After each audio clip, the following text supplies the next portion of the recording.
Cerita dimulai di dalam sebuah pesawat kecil yang sedang terbang menuju Amerika. Di tengah perjalanan, seorang penumpang mulai merasa heran dan bertanya kepada pramugari, mengapa rute penerbangan mereka mendadak berubah. Pramugari lalu menjelaskan bahwa cuaca di jalur asli sangat buruk, sehingga sang pilot memutuskan sendiri untuk mengalihkan arah melewati wilayah Amazon, yang karena penumpang pesawat itu hanya 8 orang, tak ada yang menganggap serius perubahan tersebut. Namun, situasi berubah mencengkam saat seluruh badan pesawat mulai berguncang hebat. Pilot menyadari bahwa sistem GPS pesawat mendadak mati total, disusul dengan panel kontrol yang tak lagi merespon sama sekali. Ia pun mencoba menghubungi base station, tapi sistem komunikasi radio juga sudah tak berfungsi. Hal yang paling aneh adalah ekspresi pilot. Ia tampak tak terkejut, seolah sudah tahu hal buruk ini akan terjadi. Sembari berusaha mengendalikan pesawat yang semakin tak stabil, pilot mengeluarkan ponselnya dan merekam video terakhir. Ia berbisik bahwa ada rahasia besar di dalam pesawat ini dan sejak awal ia sudah menaruh curiga.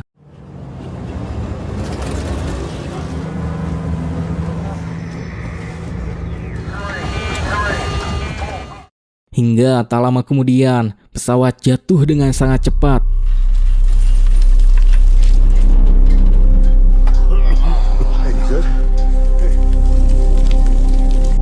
Secara ajaib, hampir semua penumpang yang ada di dalam pesawat itu berhasil selamat. Namun, pramugari yang tak mengenakan sabuk pengawan tewas di tempat.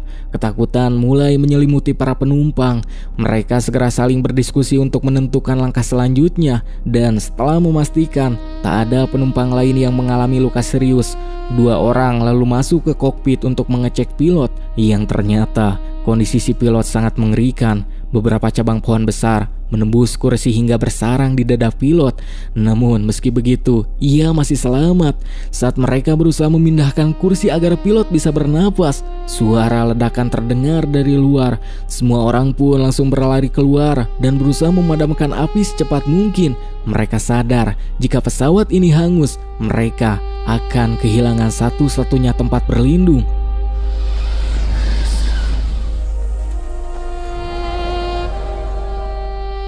Setelah keadaan mulai tenang, 8 penumpang yang selamat lalu duduk bersama. Mereka mencoba mencari tahu di mana posisi mereka sekarang. Namun, tak ada satupun ponsel yang mendapatkan sinyal. Tanpa telepon satelit, mustahil untuk menghubungi dunia luar dari tengah hutan selebat Amazon yang terbentang luas. Masalah terbesarnya adalah tak ada satupun orang di luar sana yang tahu pesawat mereka jatuh di koordinat ini, yang itu artinya bantuan mungkin tak akan pernah datang. Di tengah situasi tersebut, seorang penumpang bernama Jack mengusulkan agar mereka semua saling memperkenalkan diri agar bisa bekerja sama. Jack mengaku sebagai investigator asuransi yang baru saja menyelesaikan kasusnya. Penumpang kedua adalah Kevin, seorang dokter yang kini berbisnis alat kesehatan. Kevin segera memeriksa pilot dan menyadari bahwa pita suara pilot sudah rusak parah, di mana sang pilot tak bisa berbicara, padahal ialah satu-satunya yang tahu cara keluar dari sana. Juga selanjutnya ada Christy, seorang pengunggah video perjalanan yang menolak membahas masa lalunya. Lalu Carlos, seorang petarung profesional asal Meksiko. Ada juga pasangan muda yang sedang bulan madu, yaitu Danny dan Amy, serta pasangan paruh baya, David dan Lisa, yang berpergian karena David harus menjalani operasi jantung. Kini mereka semua sudah saling mengenal, namun ancaman nyata baru saja dimulai. Pilot yang memegang rahasia penting itu masih terbaring kritis dan tak mampu mengeluarkan suara sedikit pun. We should go in the plane. There'll be stuff in there, but you can sleep inside if it makes you feel whatever. There may be dying, so I don't feel like I'm in trouble. Di tengah situasi yang semakin menegangkan, Jack memberikan usulan pertama. Ia meminta semua orang mengumpulkan sisa makanan dan air di pesawat untuk dibagi menjadi jatah bertahan hidup. Dan setelah diperiksa, mereka malah mendapati kenyataan pahit, yaitu persediaan yang ada mungkin hanya cukup untuk 3 hari. Jack pun kembali angkat bicara. Ia mengingatkan jika badai datang, bangkai pesawat adalah satu-satunya tempat berlindung. Karena itu, jasad pramugari harus segera dipindahkan agar ruang di dalam pesawat cukup untuk semua orang. Penumpang lain pun setuju dan mulai bekerja sama menyelesaikan tugas tersebut.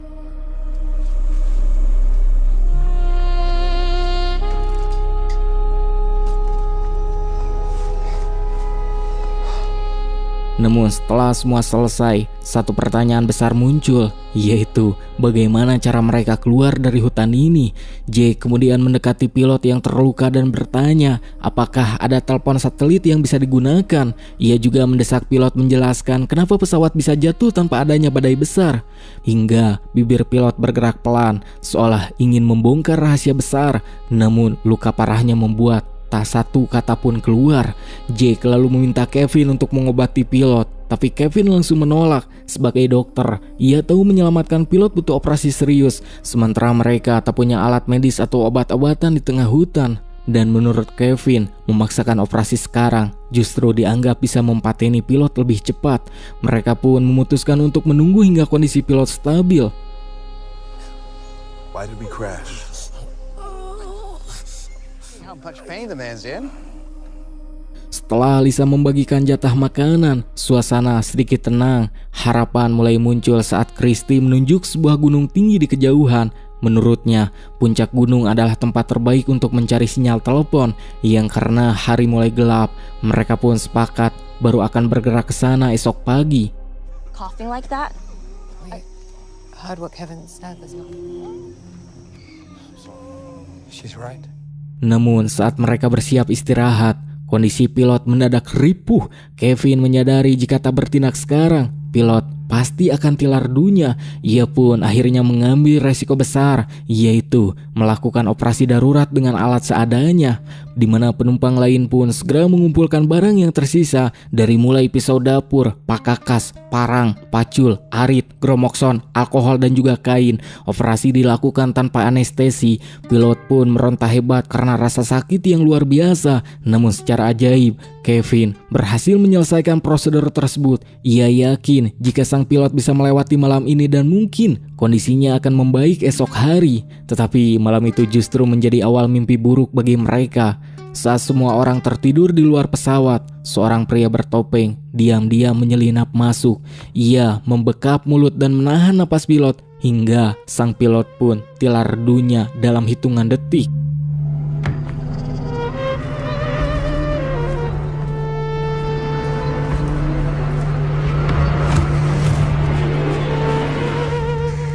Keesokan harinya, seluruh penumpang sangat teruas melihat pilot pesawat sudah tak bernyawa. Padahal semalam kondisinya sudah sangat menjanjikan. Kevin lalu memeriksa jasad tersebut dan memastikan jika tak ada infeksi atau komplikasi dari operasinya. Artinya sang pilot tak maut secara wajar. Ketakutan mulai menyebar. Mereka saling pandang dengan penuh curiga. Menyesal karena tak ada yang berjaga sepanjang malam. Yang meskipun begitu, beberapa orang mencoba menenangkan diri dengan beranggapan pilot memang meninggal karena luka parahnya. Jasad pilot pun akhirnya dipindahkan ke bawah pohon bersanding dengan jasad pramugari. Tanpa ada yang tahu jika ponsel pilot terjatuh dari sakunya saat jasad dipindahkan. Danny lalu diam-diam mengambilnya, dan saat Amy memergoki tindakannya, Danny menyuruhnya diam. Ia menegaskan bahwa sekarang ia tak bisa lagi mempercayai siapapun di antara mereka. Where are you going? I have to be alone. I'll be right back. Danny bergerak diam-diam. Ia kembali mendatangi jasad pilot seorang diri, lalu dengan dingin menekuk salah satu jari pilot tersebut. Ia butuh sidik jarinya untuk membuka kunci ponsel yang ia curi. Di sisi lain, David dan Lisa berbicara berdua dalam bisikan. Lisa, yang merupakan mantan perawat, yakin pilot tak maut secara alami. Ia mengenali tanda-tandanya. Wajah yang menghitam menunjukkan pilot maut karena kehabisan napas, bukan karena komplikasi operasi, yang itu artinya seseorang telah membekapnya hingga innalillahi. Namun, Lisa memilih bungkam karena ia tahu pemateni itu duduk tepat di antara mereka. Yeah, I guess. Sementara itu, Danny berhasil membuka ponsel tersebut. Ia melihat video terakhir sang pilot. Di dalam rekaman video itu, pilot menyebutnya ada rahasia besar di dalam pesawat dan kecelakaan ini memang sudah direncanakan. Danny mulai menyadari bahwa mereka bukan sekadar korban kecelakaan, melainkan bagian dari sebuah rencana gelap.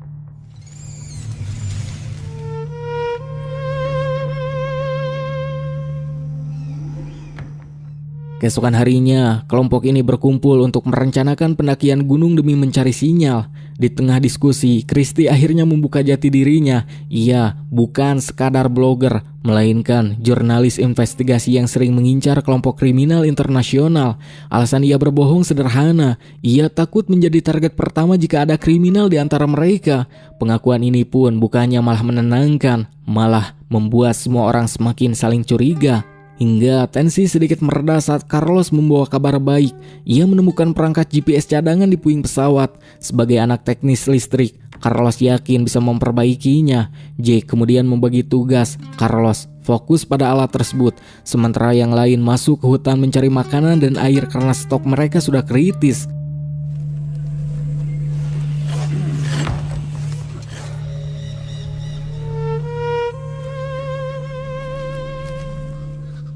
Saat menyusuri hutan Amazon yang berlumpur, mereka menemukan jamur biru yang mencolok. Christy segera memperingatkan agar tak ada yang menyentuhnya, karena itu adalah jamur mematikan yang bisa mempateni dalam hitungan jam. Namun, jamur itu juga pertanda baik, karena biasanya tumbuh di dekat sumber air. Dan benar saja, tak jauh dari situ mereka menemukan kolam besar, meski airnya sangatlah kotor. Dan saat mereka sedang berpikir cara untuk mengakali air kotor itu, tiba-tiba suara tembakan menggelegar dari arah belakang. Semua orang pun langsung berlari panik menuju sumber suara dan mendapati David berdiri memegang pistol di depan seekor monyet yang baru saja ia tembak. David mengaku ia dan Lisa membawa senjata sejak awal, namun mereka sengaja menyembunyikannya. You ever eaten monkey? Too bad. Water. Drinking water? But we can drink it. That guy is such a libtard. Malam itu mereka makan besar dengan daging buruan David. Jake dan Christy juga berhasil membuat alat penyaring air sederhana. Untuk sesaat ada harapan mereka bisa bertahan lebih lama. Namun suasana tetap terasa berat. Jake bertanya, apakah masih ada rahasia lain yang disembunyikan? Carlos lalu menunjukkan topeng petarung miliknya, sementara yang lain hanya terdiam. This. Copy though. Hide their identity. The power bombs. Malam semakin larut dan satu persatu mulai tertidur. Namun di tengah kegelapan, seseorang ternyata masih terjaga. Sosok misterius itu mengeluarkan sebuah telepon satelit dari tasnya, alat yang selama ini mereka cari. Ia kemudian melakukan panggilan singkat dan berbisik pelan, mengabarkan bahwa rencana mereka berjalan sempurna. Semuanya menjadi jelas jika pengkhianat itu memang ada di antara mereka, dan ialah yang memegang kunci untuk keluar hidup-hidup atau mati di hutan ini. Go easy.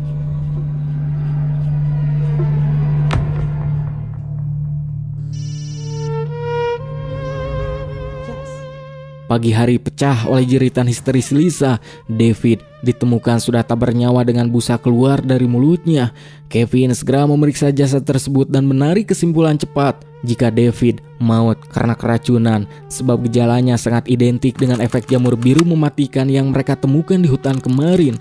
Situasi berubah menjadi sangat kacau total. Kepercayaan yang tersisa kini hancur lebur. Dalam kondisi emosional itu, Lisa akhirnya membongkar rahasia yang ia simpan.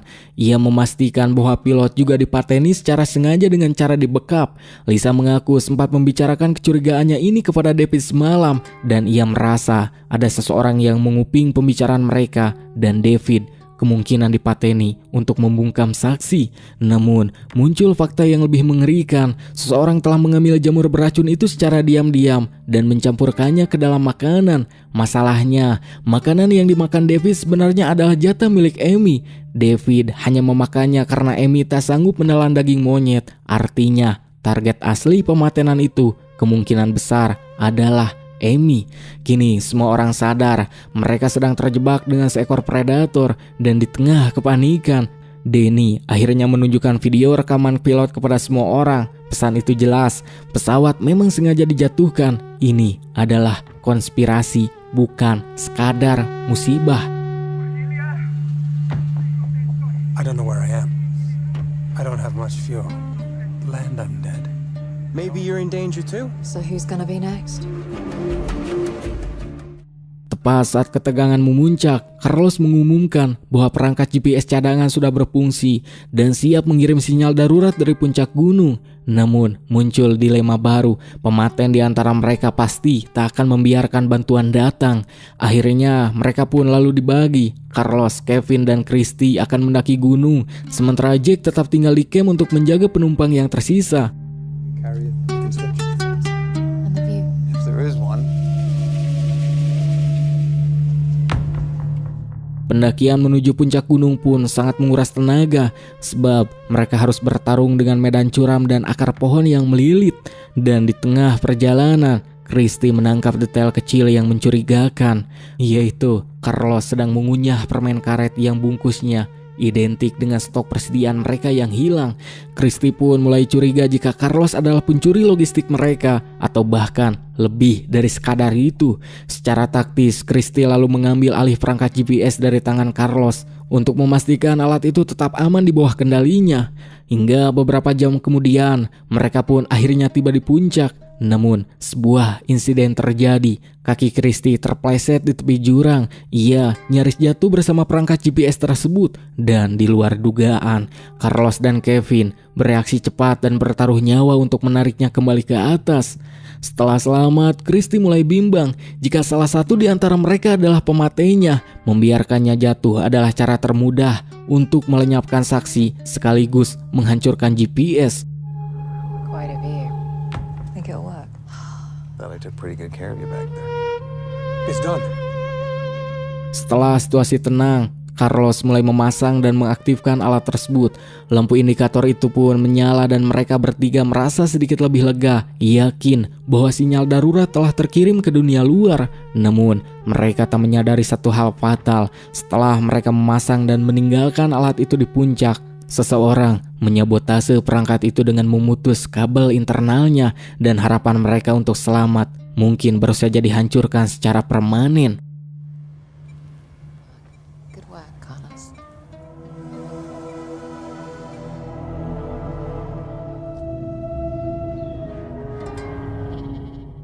Hingga tak ada lagi percakapan, semua orang duduk berjauhan, saling mengawasi dengan mata penuh curiga. Lisa menggenggam pistolnya erat-erat dan memperingatkan Jake agar tidak mendekat, dimana sejak kematian David, ia tak lagi memiliki kepercayaan kepada siapapun.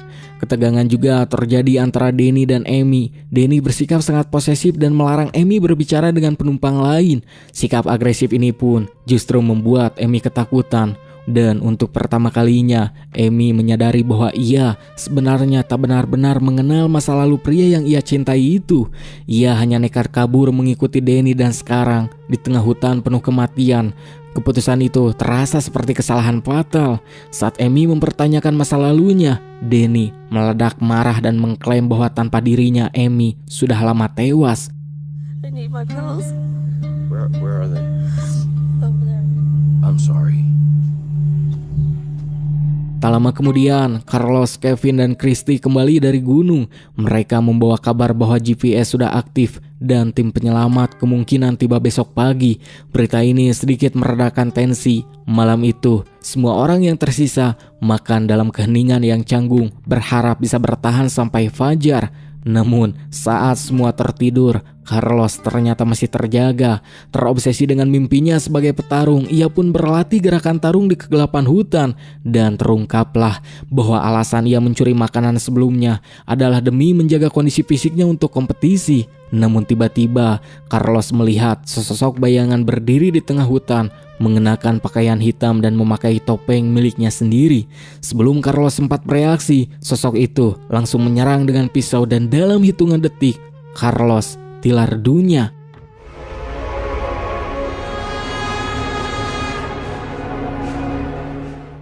Keesokan paginya, hilangnya Carlos memicu kepanikan baru. Jake menyarankan untuk berpencar mencarinya. Kevin pun mulai merasa ada yang salah. Jika GPS bekerja, seharusnya tim penyelamat sudah mendekat sekarang. Tanpa tahu kabel GPS telah disabotase, mereka pun mulai menyusuri hutan. You ready? Carlos? All right. Well, I've been up one. You say so. Take these with you. Well, if he's dead, he's...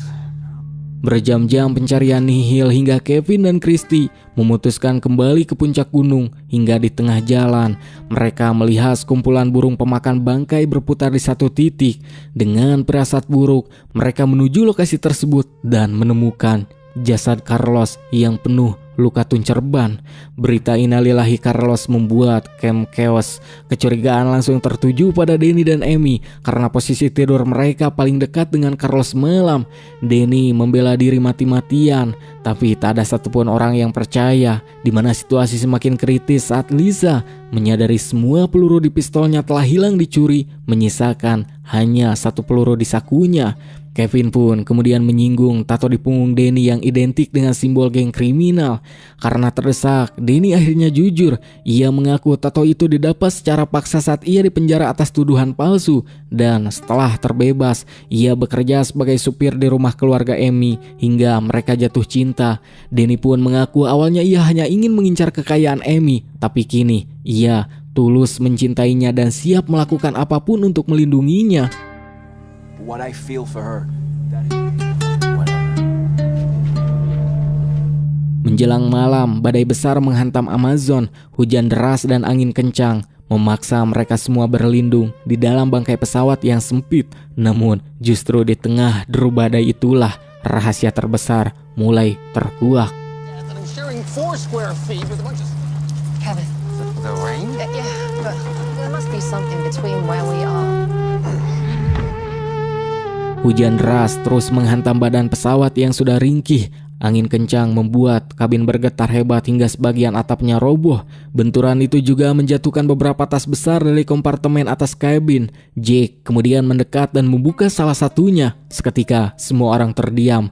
Di dalam tas itu terdapat puluhan paket putih yang tersusun sangat rapi.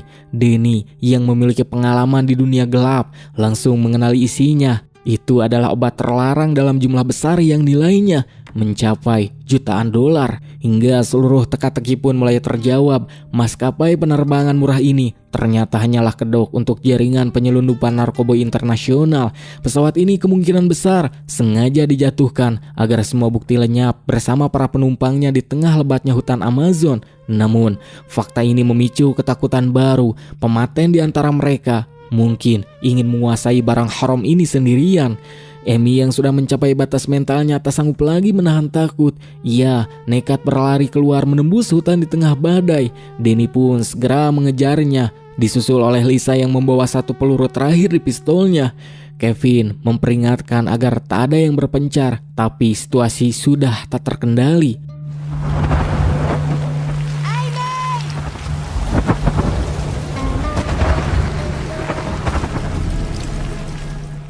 Di tengah badai yang membatasi jarak pandang, Lisa berjalan waspada, tapi tiba-tiba sosok bertopeng muncul dari kegelapan dan langsung menyerangnya secara brutal.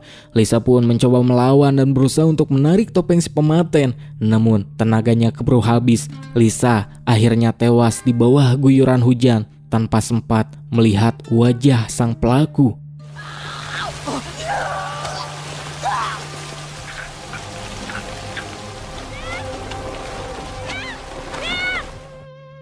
Keesokan paginya, mereka menemukan jasad Lisa yang sudah terbaring kaku. Mental kelompok ini pun runtuh seketika dan di saat itu juga, Christy mendadak menodongkan pistol tepat ke arah Jake. Christy mengaku telah menemukan peluru Lisa yang hilang dan sebuah telepon satelit di dalam tas milik Jake, di mana kini semua bukti menyudutkan Jake. Jake pun membela diri. Ia mengaku memang mengambil peluru Lisa karena curiga Lisa adalah pematennya. Namun, ia bersumpah telepon satelit itu bukan miliknya. Seseorang telah menjebaknya.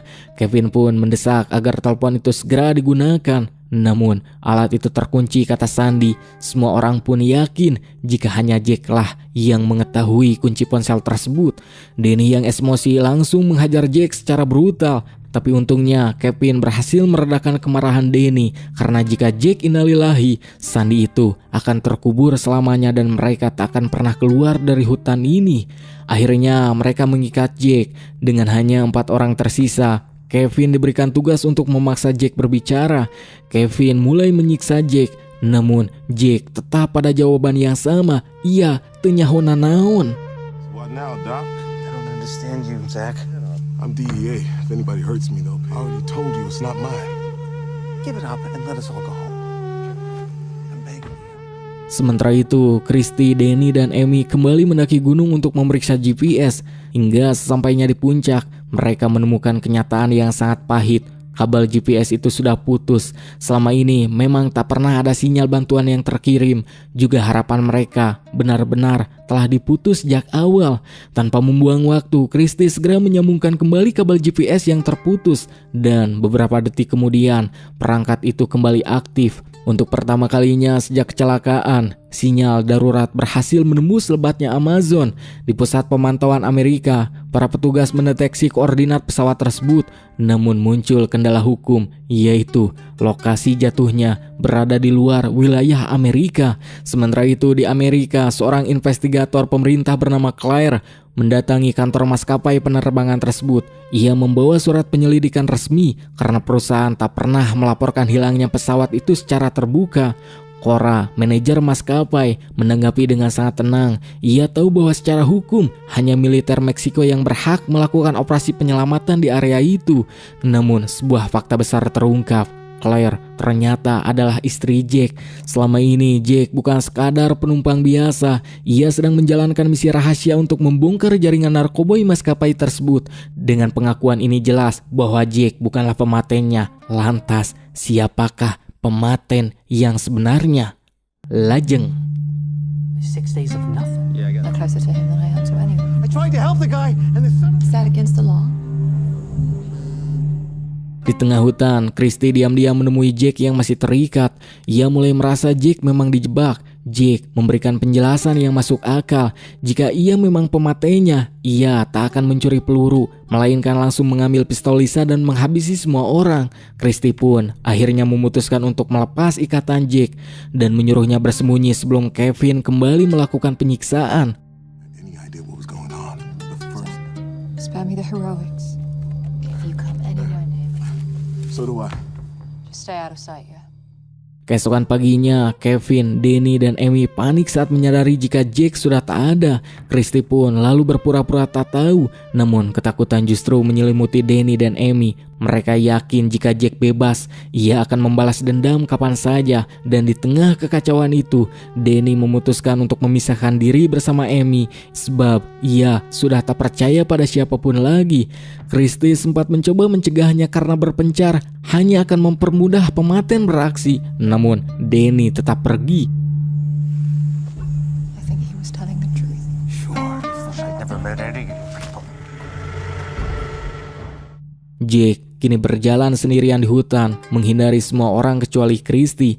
Di sisi lain, Danny mencoba menenangkan Amy dengan meyakinkan bahwa sinyal GPS telah terkirim dan harapan memang selalu ada. Militer Meksiko telah menerima sinyal tersebut dan segera menerbangkan helikopter penyelamat menuju lokasi. Namun saat bantuan mulai bergerak, Danny dan Amy yang sedang duduk menjauh dari kelompok tiba-tiba dihujani rentetan tembakan. Kevin, Christy, dan Jack yang berada di titik berbeda langsung berlari menuju sumber suara. Dan saat mereka sampai di sana, mereka membeku seketika. Danny juga Amy sudah tergeletak tak bernyawa dengan luka tembak dari arah belakang. Kini hanya tersisa 3 orang yang masih hidup. Ketiganya pun saling menatap dengan penuh curiga. Lingkaran pematenan ini sudah mencapai titik akhir. Pematen sebenarnya yang menghabisi satu persatu penumpang sejak awal kini berdiri tepat di hadapan mereka. Drugs like something, which means he's probably one of you. You could be the one doing the misdirecting. Helikopter militer pun terus bergerak membelah langit Amazon. Di bawah sana, suasana di antara 3 orang yang terasa berubah menjadi jauh lebih mencengkam. Tak ada lagi rasa percaya karena salah satu dari mereka adalah pematen sebenarnya. Stop all this killing! But only one. Let's drop the gun.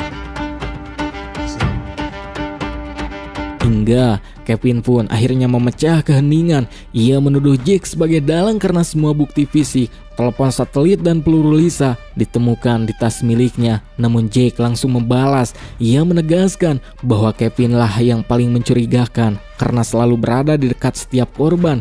Ia yang mengoperasi pilot, ia yang memeriksa semua mayat, dan ialah yang paling memahami cara mempateni tanpa jejak. Ucapan itu pun membuat Christie semakin bingung sebab keduanya memiliki alasan kuat untuk dicurigai. Namun sebelum perdebatan berubah menjadi baku tembak, suara baling-baling helikopter terdengar semakin mendekat.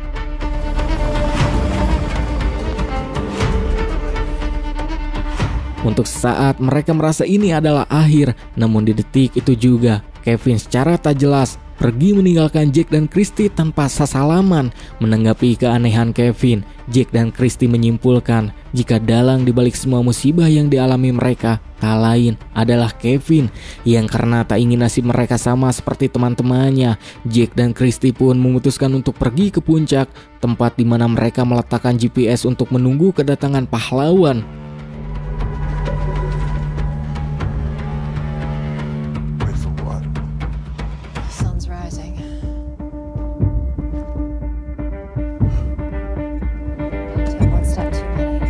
Di tengah kabut tebal, Christie yang hendak ngompol terkejut dengan suara langkah di belakangnya. Ia pun langsung mengangkat pistol miliknya. Namun, pria misterius yang mempateni semua orang muncul di belakangnya dan langsung memukul kepalanya hingga Christie ngabangkieng dan langsung terjatuh tak berdaya.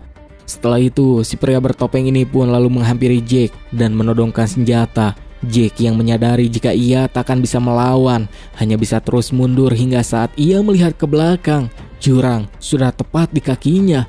Jake pun hanya bisa pasrah tanpa perlawanan sedikit pun hingga akhirnya ia digedor oleh pria bertopeng itu dan terjatuh ke dalam jurang. Juga setelah menembak Jake, pria bertopeng ini kembali mendatangi Christie yang masih tergeletak, dan sebelum ia mengambil nyawa Christie, ia pun melepas topengnya dan menunjukkan wujud aslinya.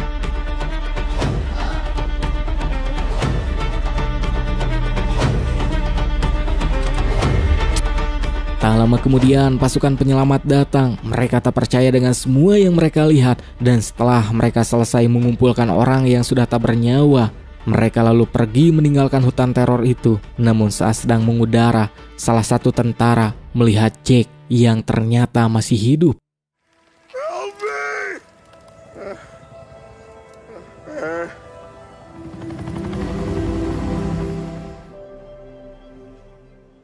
Let him sleep now.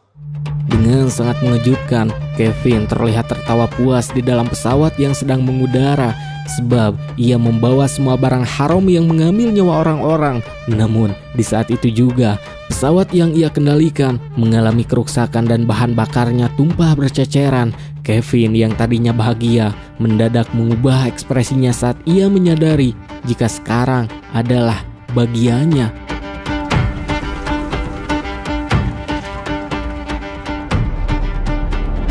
Tamat. Film ini terasa sangat relate dengan kehidupan sekarang, terutama dalam keadaan dunia yang makin penuh kepalsuan dan kepentingan. Hari ini, banyak orang yang terlihat baik di depan kamera, ramah di media sosial, atau berbicara soal moral dan kemanusiaan. Tapi di belakang, mereka rela menjatuhkan orang lain demi uang, jabatan, dan keuntungan pribadi. Sepanjang cerita, semua orang saling curiga karena tak ada lagi yang benar-benar bisa dipercaya. Dan bukankah itu juga yang mulai terasa di kehidupan sekarang? Orang makin takut jujur, makin hati-hati percaya pada siapapun, karena seringkali yang menghancurkan justru datang dari orang terdekat, orang yang paling terlihat tulus. Film ini juga seperti tamparan keras tentang bagaimana nyawa manusia kadang kalah penting dibandingkan bisnis dan kekuasaan. Selama uang masih jadi tujuan utama, selalu akan ada orang yang rela menutupi kejahatan, memanipulasi keadaan, bahkan mengorbankan banyak orang demi menyelamatkan dirinya sendiri. Yang paling menyeramkan dari film ini bukanlah pematenan, bukan hutannya, dan bukan terornya, tapi kenyataan bahwa karakter seperti itu benar-benar ada di dunia nyata sekarang. Orang yang terlihat paling tenang, paling pintar berbicara, dan paling dipercaya justru sering menjadi sosok paling berbahaya. Dan mungkin itu alasan kenapa ending film ini terasa sangat pahit. Karena setelah semua kekacauan yang terjadi, kita sadar satu hal. Dunia hari ini memang sudah tak sesederhana dulu. Topeng manusia semakin sulit dibaca dan terkadang monster paling nyata bukan yang ada di hutan, tapi yang hidup di tengah masyarakat itu sendiri. Segitu saja untuk video kali ini. Like dan subrek jika kalian menyukainya. Abray Seprakanca Kru pamit undur pamit ungkur dari hadapan Anda. Dan bye.